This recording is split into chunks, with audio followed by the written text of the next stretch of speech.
नमस्कार, फिर पैसा बोलता है में आपका स्वागत है। मैं आनंद श्रीनिवासन। आज रविवार है, आपके साथ हॉट टेक्स का दिन है। आपका सवाल विष्णु लाए हैं, वो अंग्रेजी में पूछेंगे सवाल, मैं हिंदी में जवाब दूँगा।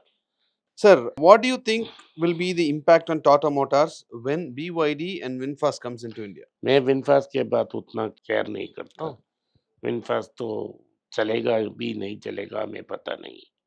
लेकिन बीवाईडी फुल्ली इंटीग्रेटेड कंपनी है टॉप टू बॉटम। वो दुनिया में सबसे बेहतरीन ईवी कंपनी बनेगा। सो नंबर 1 पोज़ीशन उसका ही होगा। सिर्फ़ एक प्रॉब्लम है वो चाइनीज़ कंपनी है। क्या फ्यूचर में भारत की गवर्नमेंट उस कंपनी को भारत में बेचना देगा? ये मिलियन डॉलर क्वेश्चन है। क्योंकि हमारा ट्रेड बैलेंस बहुत चाइना के अगेंस्ट बहुत वीक है। तो क्या हम उसे इधर भारत में ब्रांड को बेचने देंगे? पता नहीं। तो लेकिन अभी क्या करते हैं एडजस्टमेंट एंट्री करके जेएसडब्ल्यू के स्टार्ट वो जो जॉइंट वेंचर करके एमजी को बेचने दे रहे हैं। तो इसको इनको पहला एक अच्छा जॉइंट वेंचर पार्टनर मिलना चाहिए। तो ये प्रेशर डाल सकता है टाटा मोटर्स पे। लेकिन ये कंपनी है टाटा मोटर्स का अलग का मार्केट है।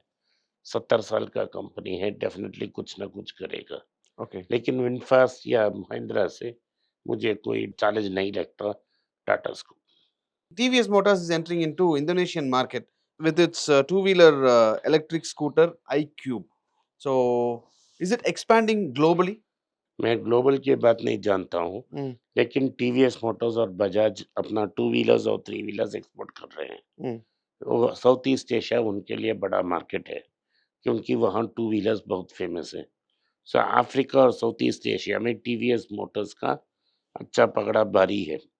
तो वो ऑटो भी बेचते हैं, टू व्हीलर जुपिटर भी बेचते हैं, अपना टीवीएस बाइक्स भी बेच रहे हैं।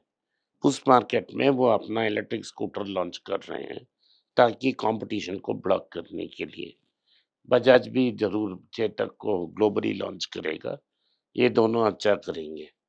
हीरो के बारे में मैंने बहुत बार बात कर ली कि उनके पास आर-एन-डी नहीं है, खुद का स्कूटर बनाने के लिए।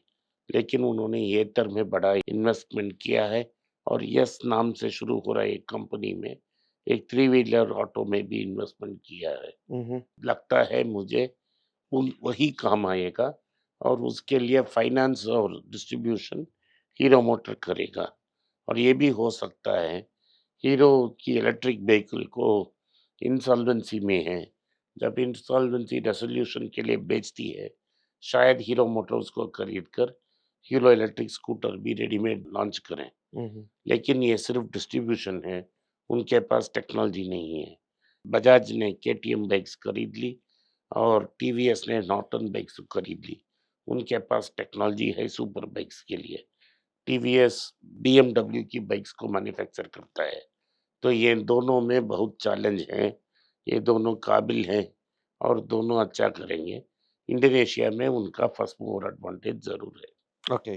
Sir, how do one should build their strong passive income? What's the base of it? अगर आपको पैसिव इनकम बनाना है, Mm, तो आपको 3-4 काम मिल सकते हैं। mm, आप एक अच्छा गायक हो सकते हैं, तो आपको रॉयल्टी मिल सकती है। आप इंस्ट्रूमेंट करेंगे, आपको रॉयल्टी मिल सकता है। mm, आप कुछ शानदार कोड लिख सकते हो, जो दुनिया में सब लोग यूज़ करेंगे, तो आपको कोड के लिए भी रॉयल्टी मिल सकती है। आप बुक लिख सकते हो, बुक के लिए रॉयल्टी मिल सकती है। ये सब क्रिएटिव प्रोफ़ेशन्स हैं। अगर आपने इनमें से कुछ भी चुना और अच्छा किया, mhm. तो आपको एक रॉयल्टी मिल जाएगा। आप बहुत लकी हो, आपके परदादा ने अच्छा काम किया या आपके पिताजी ने पहले ही काम पिताजी या मम्मी जी ने अच्छा काम किया, 2010 के पहले ही लैंड खरीद ली Mm. और उसमें बिल्डिंग बना दी, तो रेंट आएगा। क्योंकि 214 के बाद जो लैंड खरीदा है, उसमें स 5-6% ही रिटर्न मिलेगा। ये सब नहीं है आपके पास, फिर आपको बॉन्ड में ही डालना पड़ेगा, तभी आपको रिटर्न मिल सकता है। Okay. Sir, here I'm taking a sector energy and power. So, you just guide us and what PE it should be. As for the sector is मैं concerned, पहले ही आपको बता दूँ, भारत में एनर्जी सेक्टर में बड़ा प्रॉब्लम है। ओके। इनपुट प्राइस कोल तो वेरिएबल है, हुँ, बाहर से इंपोर्ट करना पड़ेगा। हुँ, जो भी आपकी फ्यूल है, वो डॉलर्स में इंपोर्ट करेंगे आप, और जो भी स्टॉक वो बेचेंगे, गवर्नमेंट को ही बेचना पड़ेगा थ्रू डिस्कॉम, तो ठीक दाम नहीं मिलेगा। डिस्ट्रीब्यूशन में सिर्फ 3 मार्केट में ऑर्गेनाइज़्ड प्लेयर्स हैं, नहीं तो सारे गवर्नमेंट के पास हैं। हुँ, पैसा कलेक्ट करना मुश्किल है, भाई प्रॉफ़िट बनना मुश्किल है, और आपने प्लांट लगाया सो प्लांट लगाने के लिए आपने बहुत सारे पैसा लगा दी, तो ये कर्ज़ में डूब जाता है। इसमें 2-3 बड़े कंपनियाँ हैं, जेएसडब्ल्यू एनर्जी के पास बहुत सारी डेट प्रॉब्लम है। स्टेलाइट एनर्जी प्राइवेट कंपनी है, फिर भी उनके पास डेट का प्रॉब्लम है। एक कंपनी अच्छा है टाटा पावर, लेकिन वेरी एक्सपेंसिव है, उनका भी डेट बहुत ज़्यादा है। एक ज़माने में वो भी फँस गए हैं मुंद्रा में, और लोन में टटोल रहे थे, जब उन्होंने उसको बचाया गया। हुँ, तो पावर स्लिपरी स्लोप का इंडस्ट्री है, हुँ, हुँ, आप नीचे चले जाओगे। टाटा पावर इसीलिए सक्सेसफुल है हुँ, क्योंकि उन्होंने रिन्यूएबल एनर्जी कर दी, भारत के बाहर भी कर रहे हैं कुछ, और भारत में इंडस्ट्री के लिए कर रहे हैं, और होम में रूफटॉप सोलर पे कंसंट्रेटेड कर रहे हैं। तो उनका ग्रीन एनर्जी का बड़ा पोर्टफोलियो है। लेकिन जेएसडब्ल्यू इन सब कंपनियां अच्छा कंपनीज हैं, लेकिन डेट भी है, प्रॉफिट्स कम है, और अच्छा प्रॉफिट बनाना बहुत मुश्किल है। Okay. Reliance Industries? Reliance industry see is petroleum company है, हुँ, और इसमें ओनर कुछ सब कुछ डिसाइड करता है। हुँ, तो आपको जो ओनर देता है माँ-बाप खोल के लेना पड़ता है। इन जैसे कंपनी में इन्वेस्ट नहीं करता हूँ। ट्रांसपेरेंट बैलेंस शीट नहीं है। हुँ, वो बोलता है कि मैं लोन को ज़ीरो डेट करूँगा, उसके बाद और कर्ज़ लेता है, हुँ, डॉलर में कर्ज़ लेता है। बेटी के लिए एक रिलायंस रिटेल शुरू करता है, उसका वैल्यूएशन 50% ड्रॉप होती है। तो ये बुक्स आर नॉट क्लियर।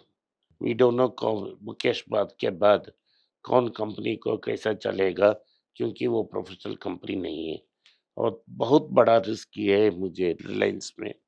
अगर ये ईरान इसराइल जब भी खत्म हो जाए, हुँ, उसके बाद तो इलेक्ट्रिफिकेशन विल टेक ओवर, सो तेल की डिमांड में बहुत कमी आ जाएगी, हुँ, और क्योंकि तेल में की डिमांड में बहुत कमी आ जाएगी, हुँ, हुँ। रिफाइनरी सक्सेसफुल नहीं होगा, सिर्फ पेट्रोकेमिकल्स और पॉलीमर में कुछ होगा, तो जो क्रीम ऑफ द प्रॉफिट्स है, मलाई है, वो नहीं रहेगा, और ये मार्केट में ततोलेगा।